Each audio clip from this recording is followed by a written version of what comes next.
আপনারা দেখেন, এটা বিশ্ব সাহিত্য কেন্দ্রের একটা অফিসিয়াল নোট। এই অফিসিয়াল নোটে প্রধান নির্বাহী প্রফেসর আব্দুল্লাহ আবু সাঈদ স্যারের স্বাক্ষর আছে। এই অফিসিয়াল নোটটা কি বিশ্ব সাহিত্য কেন্দ্রের ভ্রাম্যমাণ লাইব্রেরি কার্যক্রম থেকে বিশ্ব সাহিত্য কেন্দ্রে অর্থ স্থানান্তর প্রসঙ্গে। অর্থাৎ ভ্রাম্যমাণ লাইব্রেরি এটা একটি সরকারি প্রকল্প।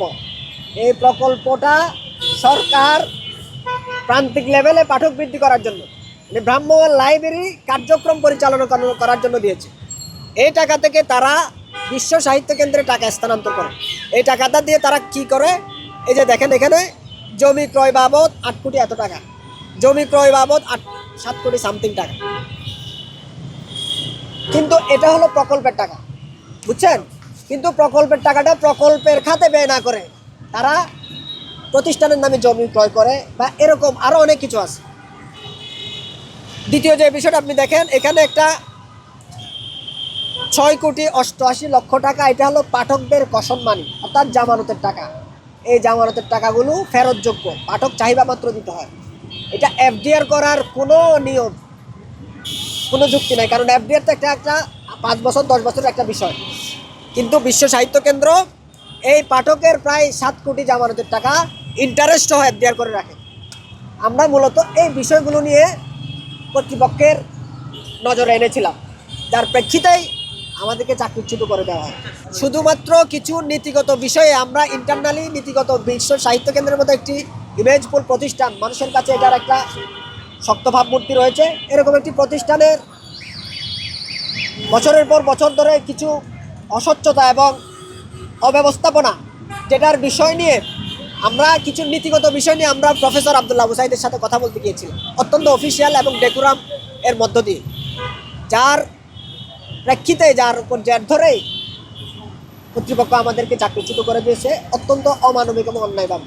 আমাদেরকে, আমরা এখানে বিশ্ব সাহিত্য কেন্দ্রে যারা ভ্রাম্যমাণ লাইব্রেরিতে যারা কাজ করছে, তারা অনেকেই 25 বছর ধরে, অনেকে 20 বছর ধরে এখানে কাজ করে আসছিল।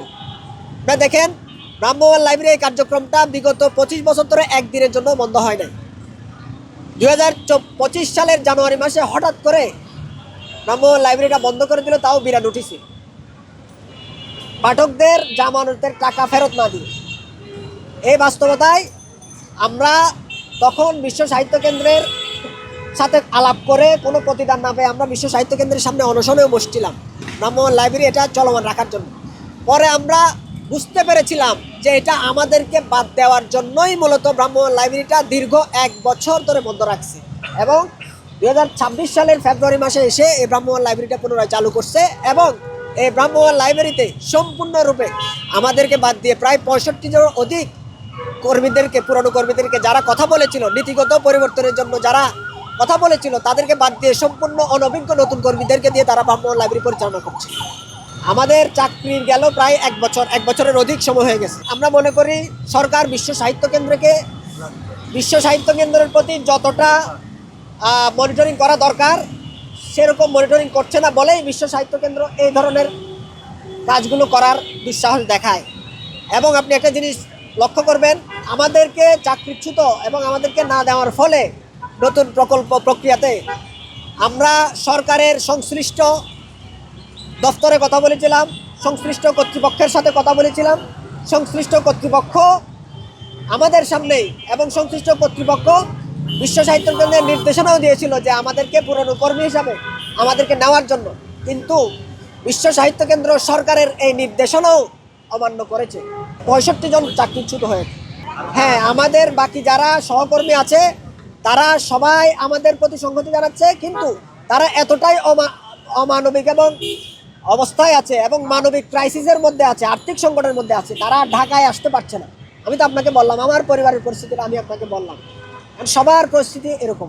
এটা একটা বিশ্ব সাহিত্য কেন্দ্রের অফিসিয়াল নোট, এটা বিশ্ব সাহিত্য কেন্দ্রের অফিসিয়াল নোট, এখানে সংশ্লিষ্ট কর্তৃপক্ষের সাইন আছে, এটা আপনারা বুঝে নেন।